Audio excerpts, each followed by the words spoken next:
So I think we can start. Welcome everybody to this networking channel event. This is a panel on edge computing in the real world. My name is Marco Ajmone Marsan. I am the organizer of this event. We have three distinguished panelists. Ramesh Sitaraman from Akamai and the University of Massachusetts Amherst, Kaushik Bhandankar from Google, and Agnieszka Maria Lubacha from OpenFiber. Now you all know about Akamai and UMass and Google. OpenFiber is a leading telecom operator in Italy, in case you didn't know about this. So just to give you a little bit more detail, Lubacha is a wholesale and IP services specialist. She is in charge of network design and evolution, service development, and testing and quality assurance within OpenFiber. Kaushik is with Google. He is a principal engineer in Google, and he has experience in edge cloud for telecommunications, enterprise workload, and on-premise AI services. And,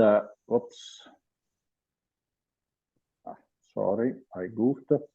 And Ramesh is a distinguished professor and associate dean at the University of Massachusetts Amherst. He's a chief consulting scientist at Akamai, and he played an important role in the design of the Akamai CDN and of the first edge computing service.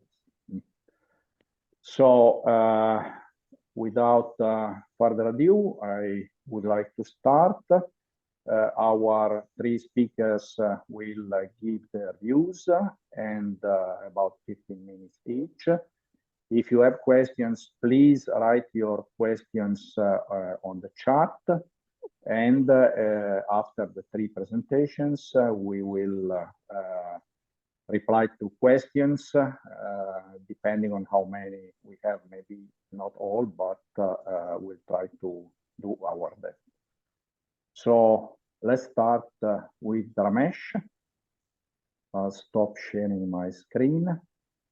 And Ramesh, you can go ahead and share yours. Okay, can people see my screen and hear me as well? Yes.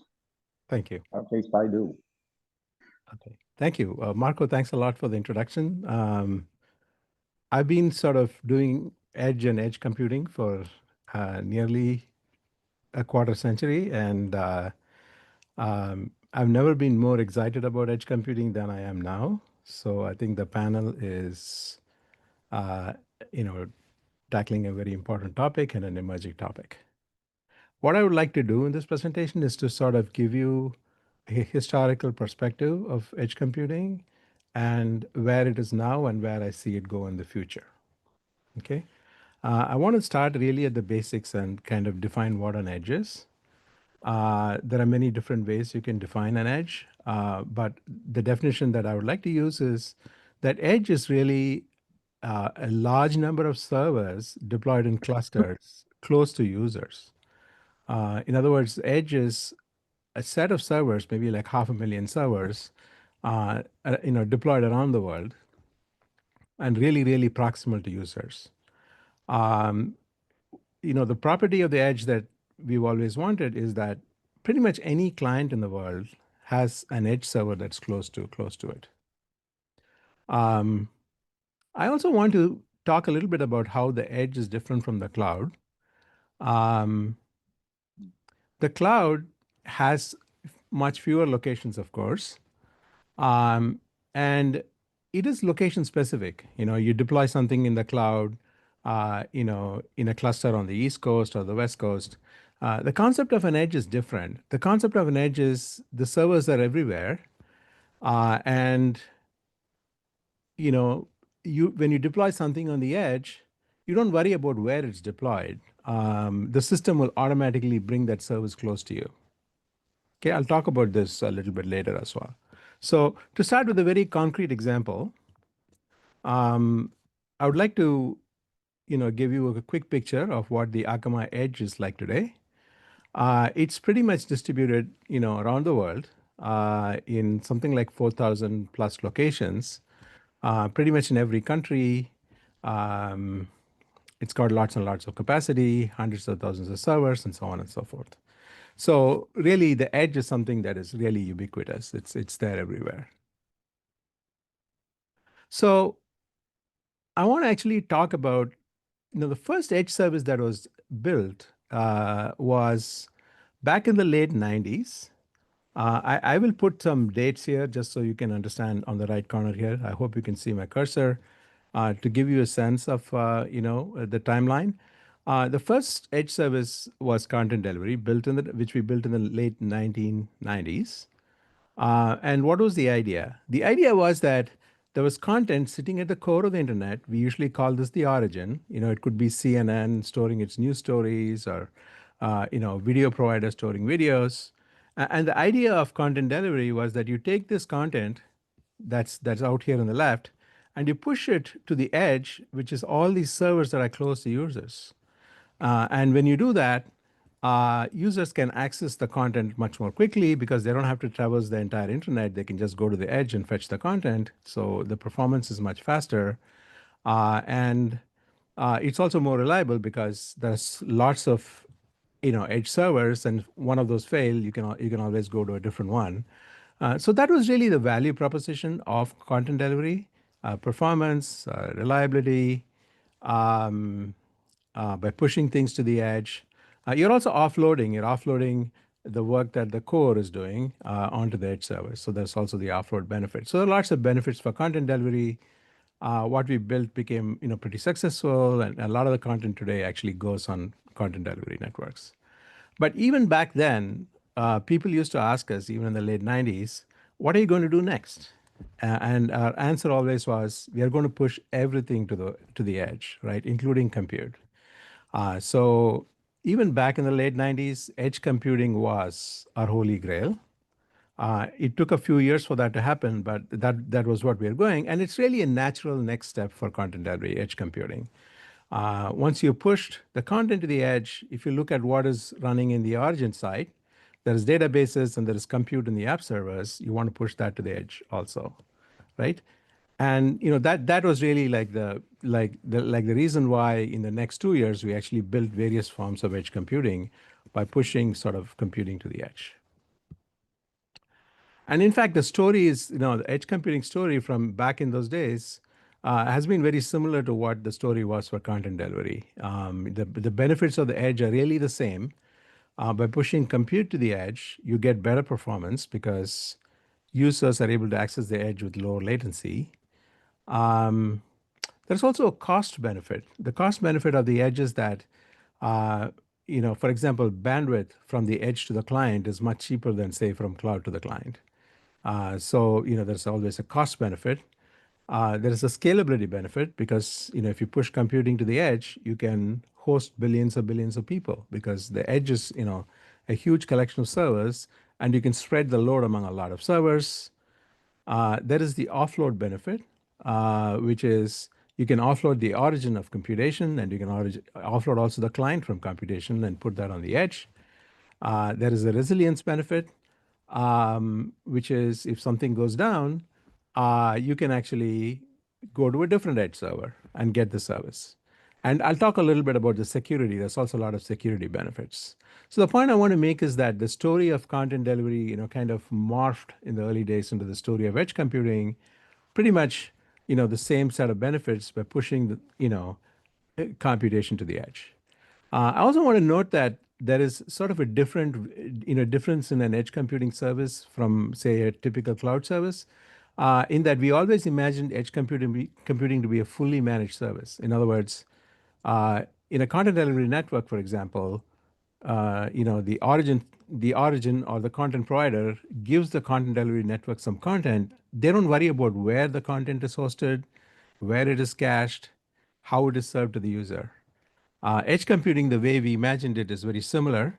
Uh, the customer would give us the compute, but we will manage everything from that point onwards. We will figure out how many servers that compute should reside in, which server locations around the world it should reside in. We will figure out how the users get to those locations. So that's what I mean by fully managed service. And that goes back to what I was saying about the edge. You don't worry about where you deploy it, which locations you deploy it. The system just takes care of itself. So that was our original vision of edge computing. Okay. I want to actually talk about edge computing is not one single thing. So I want to talk about it in 4 different ways. And there are 4 different paradigms I can think of for edge computing. And these paradigms all differ in how you do the compute, right? The first type I would say is what I would say is scripting on the edge, where you can write scripts and run them on the edge. And in fact, that was really the first kind of edge computing that we built back in 2000, where we could run scripts on the edge. The next is really running functions on the edge. Functions are basically short-lived. They don't live forever. And you can deploy those functions on the edge to do, short-term things. And that's what we call serverless functions. The roots of that actually also go back to 2001 or so. Then there is general purpose edge computing, where you're deploying an entire application on the edge. It's long-lived and it just runs on the edge. The roots of that go back to something like 2002. And really, one of the more recent and most exciting things and future-looking things is what we call edge AI, which is running machine learning on the edge. So I like to think about edge computing not as one single thing, but really as these multiple different types of paradigms. Now, what I'm going to do is I'm going to go through each of these paradigms and sort of trace, how things evolved and, where things might go in the future. So let's start out with the very simple thing, which is just scripting on the edge. This is the thing that we did first. We were serving content back then in 2000 from the edge, and things were getting complicated with content, and the content had to be manipulated and modified. So we came up with a scripting language, which is called metadata, which is a very simple sort of computation initially. It's basically metadata is just sort of, a set of rules where each rule specifies a condition and an action, right? So here is an example where there is a condition, and if you match this condition, you take this action, right? So this is a very simple sort of script initially. And here is this example actually is an interesting example. It's basically implementing a firewall at the edge. So when users come into the edge, you want to see if that user is allowed to access things and go beyond the edge. And so this is a very simple rule that just checks the fingerprint of the user, and if the user's fingerprint matches with something, you deny access or you provide access. Very simple firewall. This is an example of a script on the edge. Over the years, as things happen, the script actually became a full-fledged programming language. And you could do all sorts of things, like you could transform content at the edge. You can specify how to cache it. You can encrypt it. You can sort of do digital rights management. You can do ad insertion. You can do a lot more sophisticated things by just writing scripts at the edge. Right? When I say writing scripts at the edge, you should imagine the edge, which has, like, say, 500,000 servers, and customers, maybe 1,000 of them, are writing scripts simultaneously, and those scripts get deployed on the edge, and it kind of modifies the way services are being provided. Okay? And really, I think one of the key applications of edge compute and also the scripting kind of approach is what I call edge defense. As you know, the edge is not prevalent. Pretty much anything you access on the web is accessed through an edge. Edge device provided by Akamai or somebody else, right? And so the edge has sort of become a gatekeeper for the internet. So I like to imagine this castle with a moat. The edge is sort of like the moat. If you want to access the castle, you have to go through the edge. So pretty much everything goes to the edge. So edge defense is actually a really, really, really important application of edge compute, which is you run computations on the edge to figure out if this person is a legitimate person to be accessing? Is this person trying to DDoS your system? Are they trying to do some other kind of attack? So all of that defense has gone into the edge. And scripting on the edge is a very, easy way to kind of implement a lot of those edge defense applications. And in fact, if I look at the Akamai network today, there are really like tens of millions of metadata rules executed every second doing these kind of defensive functions. So that is really the first paradigm, which is really like scripting on the edge. The second paradigm I would like to pick up is serverless functions on the edge, which is really computing kind of weaved into a web transaction. So the origins of that is what we call ESI. ESI is a way in which you can use compute to build a web page on the edge. And that is something we did way back in 2001. This web page here, almost all of it is cacheable except some small piece here, which is a customization, which is, it says, welcome, Rebecca. That piece could be computed. So the entire page could be computed on the edge. So that was the origin of that.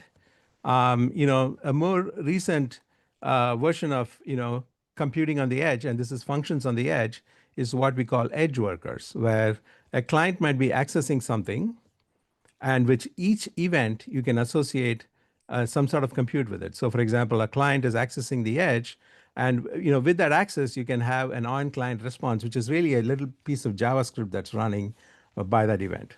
So whenever there is a transaction that, on the edge, you could trigger computations, JavaScript computations. And this is sort of a second way in which you can incorporate computing into the web transaction itself. And you can do interesting things like waiting rooms and encryption, a lot of interesting things you can do using this paradigm. And really, this is a much more recent version of that, which is writing, WebAssembly functions on the edge. So you can write code in Rust or Go or JavaScript, and you can compile it in WebAssembly and then deploy it very quickly on the Akamai edge. This is, again, a functions as a service application. I would like to just quickly point out an application that was recently deployed, which is an AI assistant for Wimbledon, where you could ask questions about who's playing, either by typing it in or as just questions, using your voice, and that gets processed on the edge, and you can get a very quick response. So this is kind of how it works. The user is asking a question, and this application is called Match Pointers. It runs on the Akamai edge and responds back very quickly. Sometimes it might have to go into the core, maybe trigger an AI model to get a response. So this is a very interesting application for, say, functions on the edge. Okay, moving on. General purpose edge computing. That's really the third paradigm. This is actually much more than just functions. It's an entire application on the edge. Actually, this has a very interesting kind of history. The name edge computing comes from the service, actually. We built a service back in 2002, which actually deployed computation on the edge. The idea was like this. You could take an application and you can split it into two parts, and then you can deploy one part in the origin and the other part on the edge.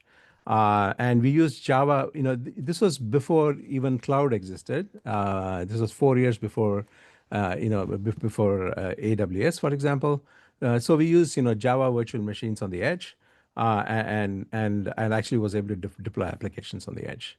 A more recent avatar of that is a managed container service, which was just announced this year, which allows people to run containers on the edge. So you can develop applications, put them into containers, and it really follows the content delivery kind of model. You don't actually manage where those containers run. The service will manage it for you. The service will create containers on the edge and service your demand. It's a fully managed service. So that's an example of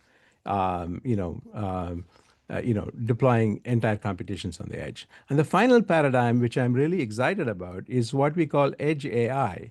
For a long time, edge compute, was wanting, as I said, we built edge computing back in 2002, but it was wanting that, really, killer application. And AI turns out to be that killer application that wants to run on the edge.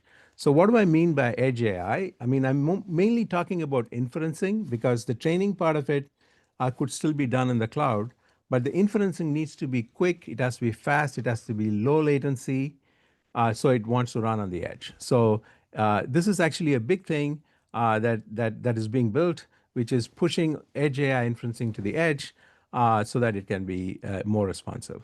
Of course, the challenge here is that the edge is less powerful than the cloud, and so there's a lot of interesting research challenges and how you can make AI run on the edge. And this is sort of something that we're working on the research side. A couple of interesting examples of AI on the edge. Here is, an AI-powered voice assistant. People apparently want to talk to their cars. And maybe that's a good thing because they don't need to take their eye off the road. But they want to talk to the car. So you want a chatbot at the edge that can actually do things like route planning and and so do other sorts of functionality. So that's an example that requires low latency. And there are lots of edge AI examples. The conversational web, is one thing where you want to, you want to just talk to the website and have things done. Real-time video understanding is a good example. Fraud detection, there is a transaction flowing through the edge, and you want to quickly find out if this is fraudulent or not, and response time is important here. You can personalize a lot of things on the edge. Physical AI is a whole another thing where, you have autonomous vehicles and things like that, which need quick responses, and in the edge is very useful there. We already talked a little bit about AI-powered content generation. So these are all great applications that are coming up. So I want to actually conclude with a couple of quick points. Um, the way we are thinking about the edge is not in isolation. We are thinking about it sort of like a memory hierarchy, where you can have, say, three layers. You have all the devices out here in the outermost layer, and you have the outer edge, which could be thousands of locations, like the CDN edge. And then you can have an inner edge that is a little more powerful with more GPUs, could be in hundreds of locations, and then you could have cloud with tens of locations. So we are really thinking about this as a hierarchy, and we are thinking about if you have sort of edge AI, how do you run that on this kind of a system? What would you run on the edge? What would you run on the inner edge? And how would you run? What would you run on the cloud? And there are a lot of interesting research problems that we've been working on. I'll just give a couple of quick ideas here before I finish. We've been thinking about things like model cascades, where you have someone saying, generate an image of a cat. You could have a very light model that responds to that running on the edge. And if the answer is not good enough, then it might have to go into the cloud. So the idea being that most of the queries could be satisfied at the edge, maybe with lesser accuracy. And we are playing around with things like router discriminator architectures, where you have a query, someone is putting in a query, and the router determines what kind of resources it needs. Could it run on the edge? Do you need a heavyweight model, a heavier computational model to deal with that query or not? And if it doesn't need a heavyweight model, you could just run on the edge, and the discriminator checks to see if the output is good enough. If it's not good enough, then it goes into a heavier weight model that could run elsewhere. Otherwise, it could respond from the edge. So the point I want to make is that running ML on the edge is still kind of a research problem with a lot of interesting questions. And with that, let me stop here and look forward to the Q&A. Thank you very much, Ramesh. Very interesting. And let's now move to the viewpoint of a cloud operator. Kaushik, you want to go next? Yeah.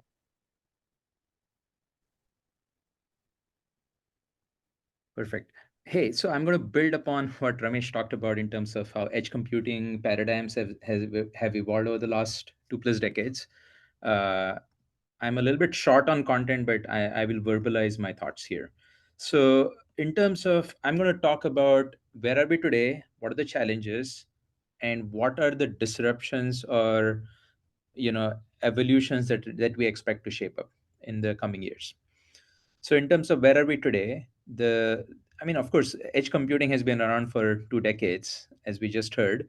and it is widespread in terms of many different industries, right? Edge automation, analytics across retail, manufacturing, telecom, robotics, and so forth has been widely adopted at scale.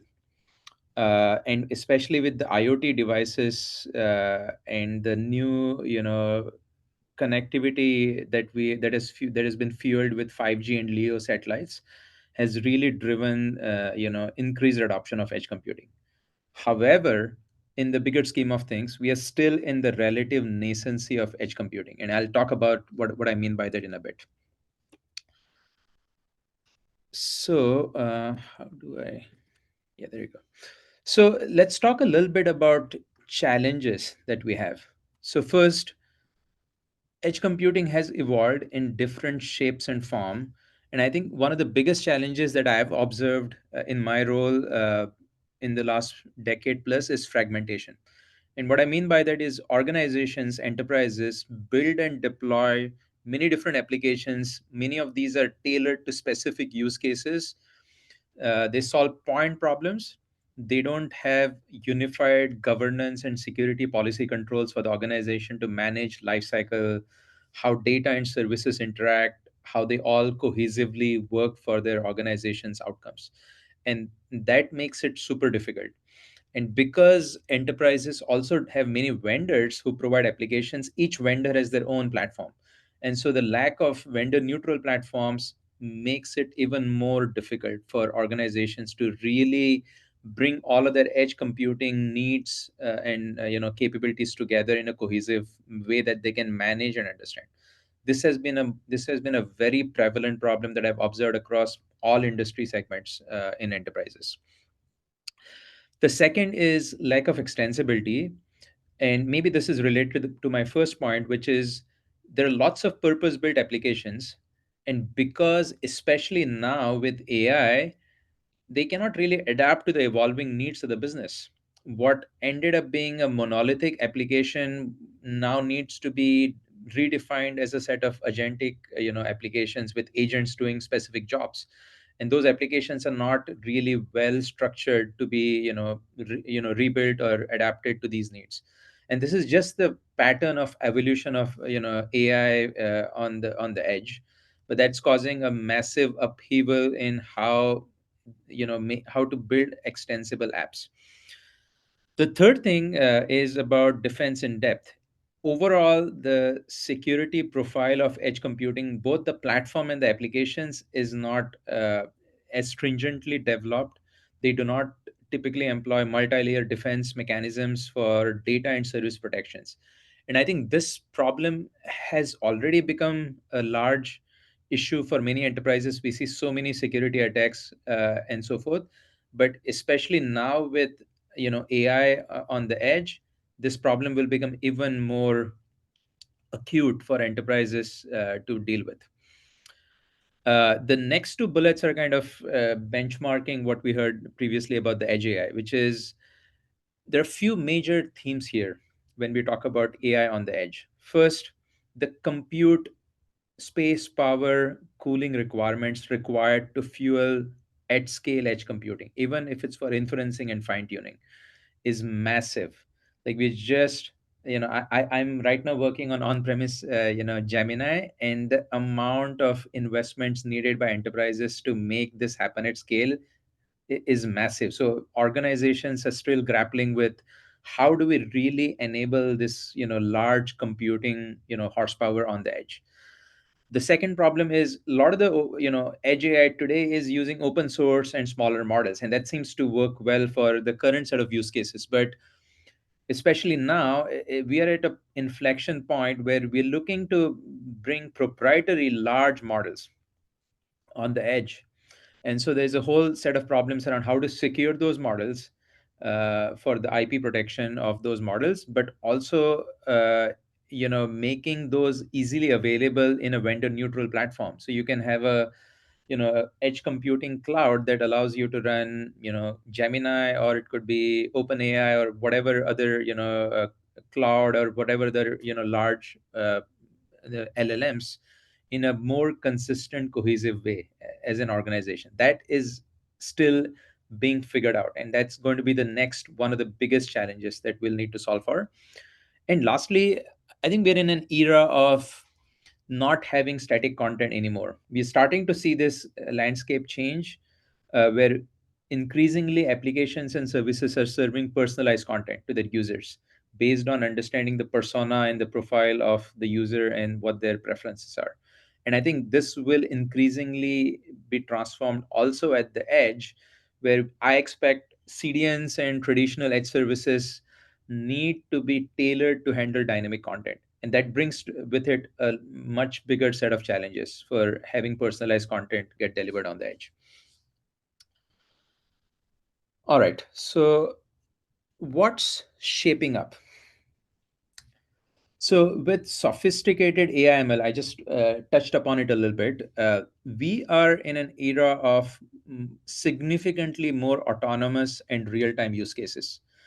And we just heard in the previous presentation about agent that can talk with the car assistant, but there are increasingly wide array of real time use cases that are coming up in edge computing, in edge AI space. So I've been working with some of the enterprises, and the kinds of assistants that they're building is very widespread. So this is a fairly well advanced territory already. And as I touched upon, personalized content will continue to be a large focus. Second, I think with increasingly both 5G and with LEO satellites, the low latency, high speed backbone required will enable increased adoption of edge computing. And this is especially true when we dealing with agentic AI applications, where it's not just one edge that we're talking. What we're talking here is it's inner edge and outer edge, but I call it as edge and far edge, but it's the same paradigm. And there's also what I call a space edge. And I was just reading recently, each satellite typically emits 100 terabytes of data, and effectively we're looking at like almost hundreds of exabytes of data in space that today comes back to the earth to process. And so I increasingly look at the spectrum of edges, which will be on the terrestrial network. There'll be the inner edge, outer edge, and the cloud.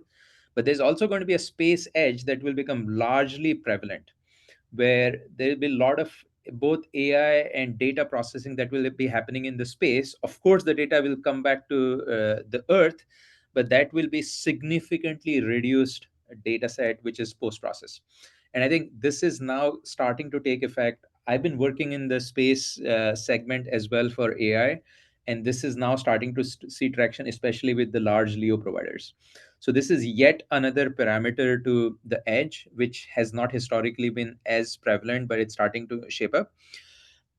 And in terms of far edge, so Google has been one of the proponents of far edge, and I've been lucky enough to work on a project where we're deploying far edge in retail stores and manufacturing factory floors in like very small deployment footprints to really provide them a cloud infrastructure that is vendor neutral. And so I think increasingly far edge is the new edge to me.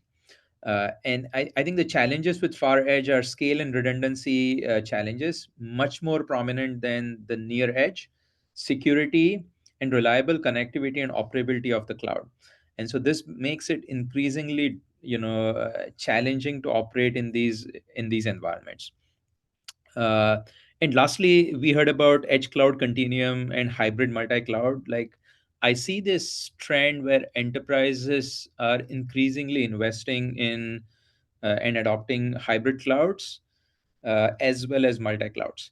And this will be a continued journey for not just enterprises, but even governments and national security to continue to invest in private clouds, given the political landscape at play, but also increasingly use public clouds and multi clouds for a set of services.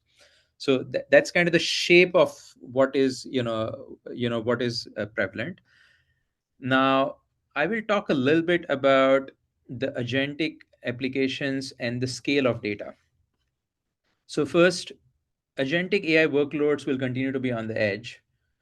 The key thing here to keep in mind is we are starting with inferencing, but fine tuning is going to be the next frontier on the edge, and that's already starting to take shape. But I think fine tuning will see the next biggest jump in terms of edge computing.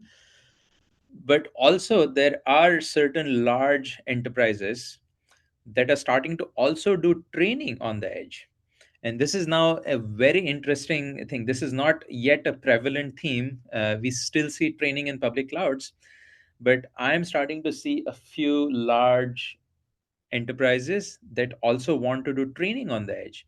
And there are a set of business reasons for them to start to do so in certain sets of data that cannot be in public cloud, even for training for that matter. It's highly sensitive. And I think this, while it is true today with enterprises, increasingly will start to become important for national security and for governments, where they don't want their data to leave their sovereign domains.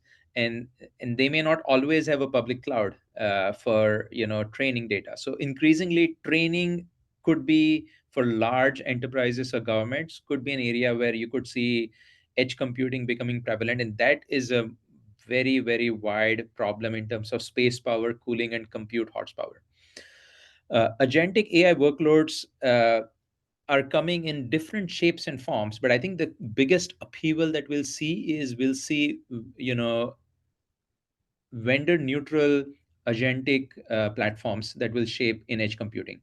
And what I mean by that is these will be the likes of agent space engine from Google and so forth, that will then become available on the edge, that allows you to build agentic apps using whichever LLMs that you want to use across a wide array of LLMs. And I think that will fuel increased processing of data that historically used to be in data centers. And I was reading recently that about 75% of data emitted globally is going to be processed on the edge, very close to the source, instead of being shipped to traditional data sources, traditional data centers. And that's a very, very large shift that's going to happen, where historically large data will be processed only in the cloud. And we're increasingly seeing that shape change, and that's going to be even driven significantly higher with agentic AI. The last thing that I wanted to talk about is actually a couple more things. LEO satellites. I think we are still in the early stages of LEO deployments. I mean, Starlink and others have reached vast scales today, but in terms of a satellite mesh and leveraging that for cross-continental latency. So instead of looking each edge as an atomic unit, we need to look at different edges as being connected cohesively. And LEO satellites with the mesh network can fuel distributed processing of far edge data that can be transferred over the satellite networks.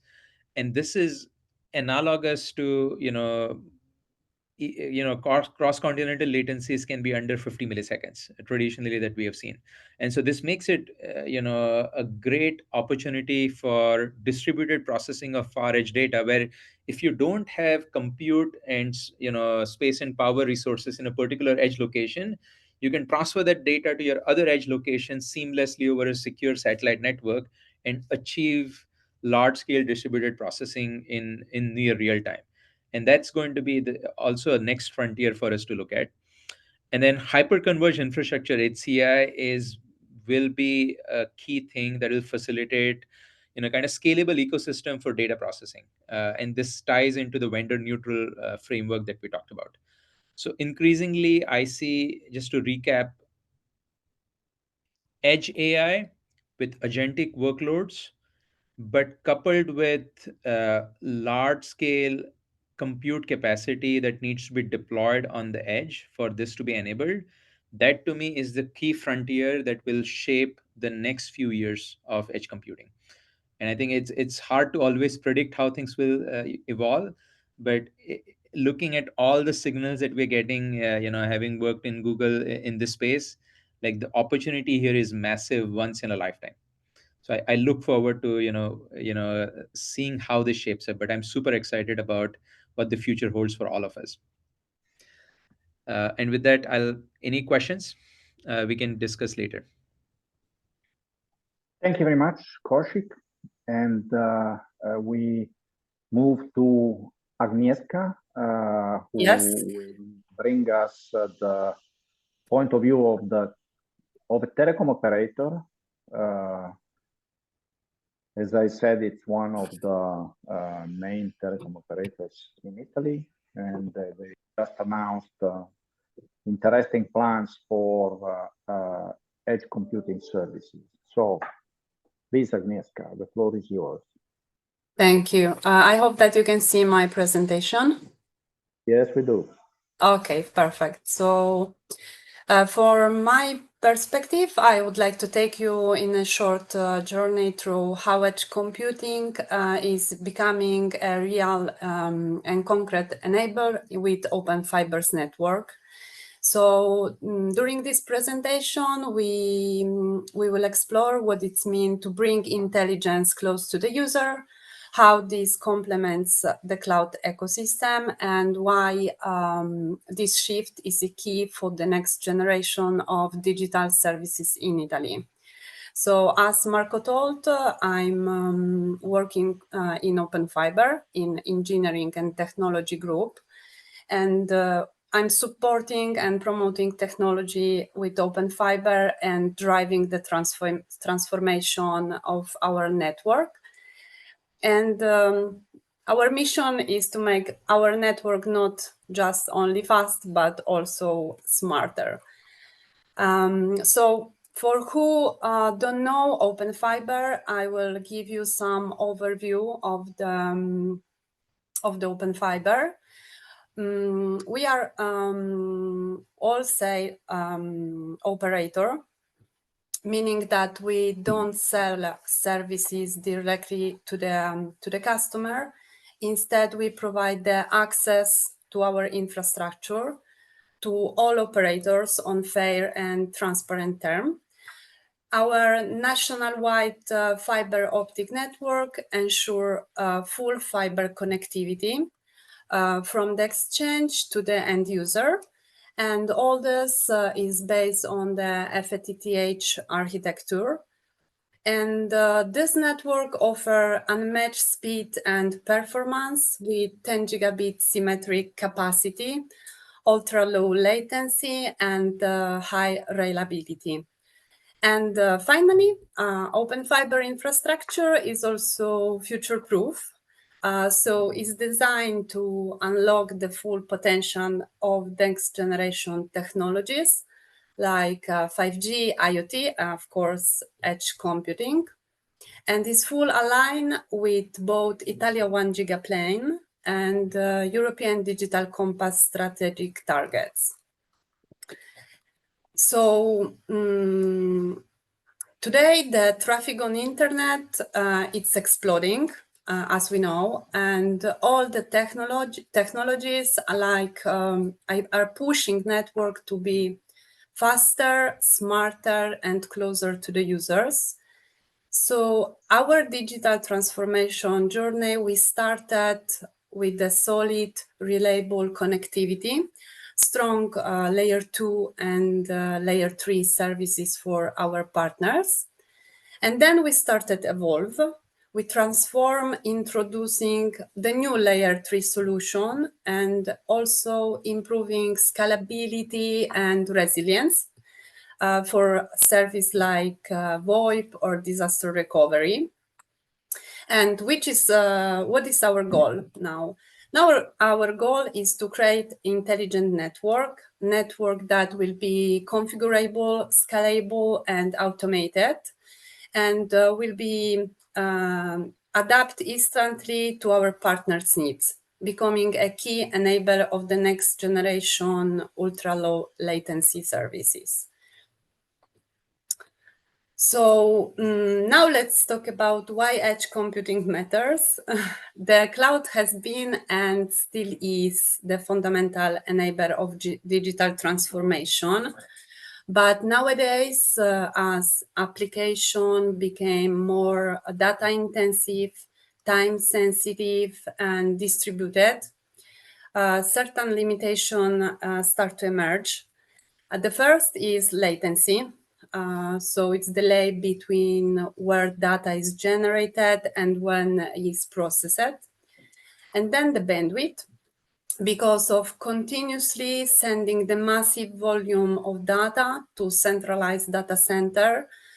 This is costly and inefficient, especially when much of this data could be processed locally. And edge computing addresses these challenges in a complementary and synergistic way by bringing the computation close to the user. We gain ultra-low latency, greater efficiency in data processing. We improved bandwidth management, enhanced privacy and data sovereignty, as sensitive data can stay with the local or national boundaries. So in other words, edge computing absolutely doesn't replace the cloud, but it enhances it. So together, they form a hybrid continuum where intelligence can move dynamically between the core and edge, depending on needs of each application. And so let's be clear that cloud, of course, is not going away. It remains the hypercenter of digital ecosystem, especially for the long-term data storage, the complex big data analysis, AI model training. But edge provides distributed capacity for real-time processing, AI inference, and data filtering and buffering. In this, many services are already migrated toward the edge, like, for example, video streaming with local transcoding, content delivery network, or gaming platforms. And more of this, and beyond that, new services are also becoming possible, like connected augmented reality, autonomous driving, remote robotic surgery, or Industry 5.0 application that they need ultra reliable instant response. So this isn't a story of absolutely of replacement, but it's a story of synergy between both of these. Now I would like to move with you to look where edge computing fits with open fiber network architecture in our digital highway. So Open Fiber has built a network designed to be ultra fast, high reliable, and to be deliver ultra low latency. Of course, all these things powered by fiber optics. And when services require real-time response, such autonomous driving, augmented reality, or industrial automation, we know that even a few milliseconds can make a difference. So in the traditional setup, the latency between the user and the cloud can exceed 20 milliseconds. And to overcome this, we place our data center within the regional network segment, as you can see in the slide. In this way, bringing the computation physically closer to the user. So this reduces the latency below 20 milliseconds.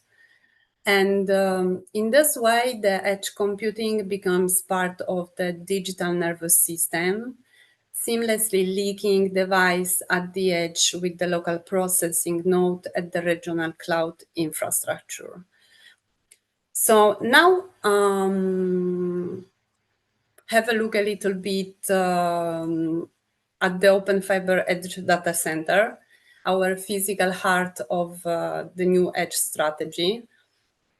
we started now the first phase of our project, and our data centers deliver housing and co-location services inside our racks that you can see on the left on the presentation, that are optimized for energy use, cooling performance, but also provide ultra-fast connectivity through direct peering with our internet exchange points, and operate with continuously monitoring and support to guarantee reliability. Together, all these features ensure ultra-low latency and high service availability, supported also by UPS-based power and intelligent control system. So in essence, our edge data center are not just network nodes, they are intelligent, scalable hubs, enabling a new generation of low latency digital services with the reliability and speed that modern application demand. And then we will move to the second phase of our project, building on our first data centers. The phase two is about spreading open fiber services widely and creating also the new services. This will be achieved through of course, our distributed edge data centers by implementing persuasive EP and flexible network deployment. We will expand the cloud capabilities, including also management, storage, backup, and network as a service, giving partners more control and flexibility. For example, in the cities, this will enable the smart application like environmental monitoring, smart traffic, or video surveillance. We also improve remote infrastructure management and content delivery. For industry part, low latency services will support predictive maintenance, quality assurance, and real-time robotic control. And finally, the cybersecurity, which is very important, proactive monitoring and disaster recovery will make the network secure and resilient.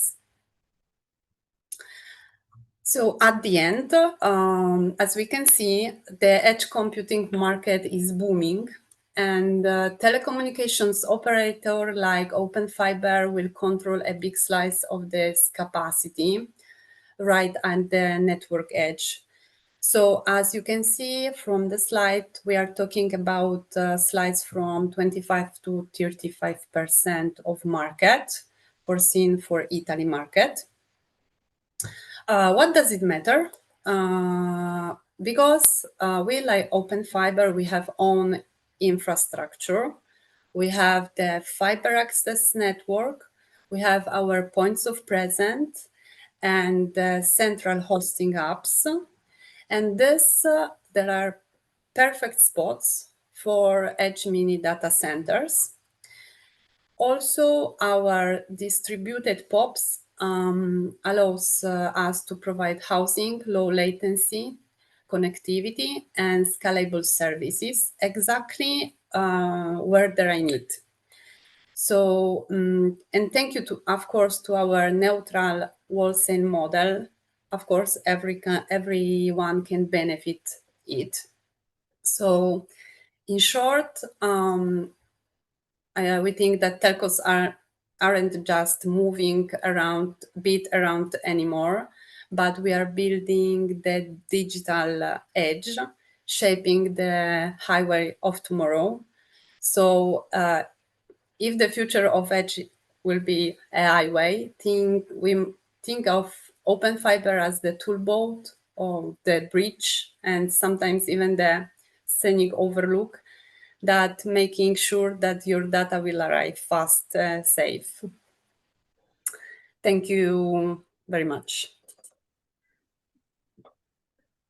Thank you very much. We have very little time for questions, but by reading what we have on Q&A, there is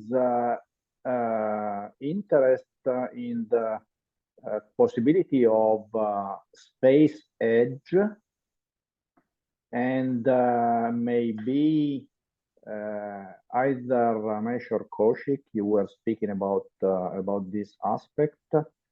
The point is, what type of applications do you foresee to be placed on the space edge, and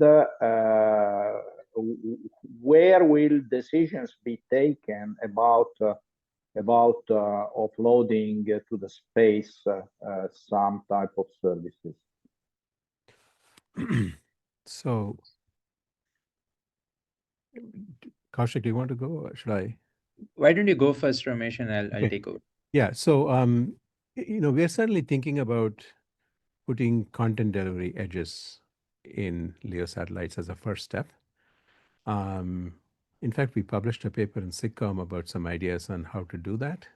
The world changes a lot if you put content delivery edges in space, because the satellites are moving rapidly. They're serving East US at one point, and then serving Mexico in a few minutes. So how do you even do caching when the users are different and change so much? So we're trying to solve some of those issues. Of course, there are power, space limitations, cooling issues. The power has to be generated and so on. So there are lots of other issues. But we are, rather than go into edge computing first, we are looking at content delivery as a start. Yeah, and so there are two things that I'm observing, right, from Google side. One is we are also engaged with some of the LEO providers for content caching, but there is increased desire to have agentic AI applications, agents running on the satellites themselves, on the mesh network for data processing for local before it is streamed to the Earth. And I think the problem statements are, if you have inventory of data for observability from, let's say satellites, how can we post process that data on the satellites themselves before streaming insights back to the terrestrial network? And I think that is an increasing array of agentic applications that we are starting to see being built, just because the data is humongous. And I think the terrestrial networks are getting flooded or inundated with amount of data that is being shipped to the Earth for processing. So those are the two areas that we see increased usage of services in the space edge. Thank you very much. We are close to our timeout, but I would like to ask just a binary confirmation to Agnieszka, following one of the questions that we have in the chat. One person is asking whether telecom operators are putting edge computing at the base station.